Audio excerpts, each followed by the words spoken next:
Hello बच्चों, हम कवितावली में से एक अन्य पद लेते हैं। ये प्रस्तुत जो पद है तुलसीदास कृत कवितावली का है।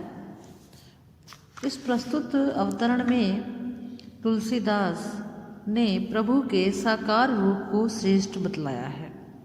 वो यहाँ ये कह रहे हैं कि व्यक्त रूप में दिखाई देने वाला जो प्रभु है उसका सगुण रूप निराकार ब्रह्म की तुलना में महान है। निर्गुण निरंकारवाद का खंडन करते हैं और प्रहलाद की कथा के माध्यम से सगुण साकारवाद का महत्व प्रतिष्ठित करते हैं और कह रहे हैं, अंतर्जामियों ते बड़े बाहिर जामी हैं, रामो जे नाम लिए ते। यहाँ कह रहे हैं तुलसीदास कि भगवान जो राम है अंतर्यामी अर्थात निर्गुण निराकार से भी बढ़कर सगुण और साकार रूप में प्रतिष्ठित है। धावत धेनु पेनहाई जो बालक बोलनी कान कियते।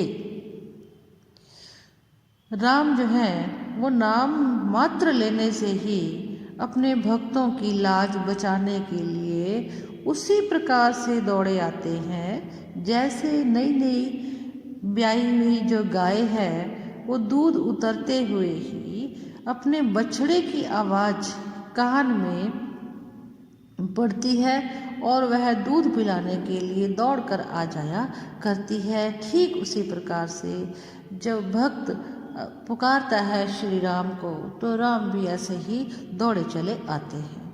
आगे क्या कह रहे हैं, आपनी बूझी कह तुलसी कहीबे की न बावरी बात बीते। पैज परे प्रहलाद को प्रगटे प्रभु पाहनते न हियते। कवि कह रहे हैं ये सारी बातें जो हैं मैं आपसे कर रहा हूँ ये अपनी समझ और अनुभव के आधार पर ही कर रहा हूँ। यद्यपि इस प्रकार की अबूझ बातें बावली बातें कही जाने वाली जो बातें हैं ये दूसरों से नहीं करनी चाहिए, पर अनुभव और घटित घटनाक्रम से यह स्पष्ट होता है कि भक्त प्रहलाद की प्रतिज्ञा के बंधन में बंधे हुए भगवान उसकी रक्षा करने के लिए पत्थर के खंभे से प्रकट हुए थे, किसी के हृदय से नहीं।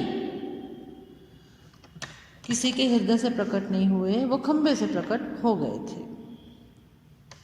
इसमें अगर देखते हैं पद में कवि ने मूर्ति पूजा के विरोधियों को अनुभव सिद्ध जवाब देकर मूर्ति पूजा का महत्व प्रतिपादित किया है, प्रतिष्ठित किया है और सगुण साकारवाद का मंडन किया गया है और निर्गुण निराकारवाद का खंडन भी उन्होंने किया है।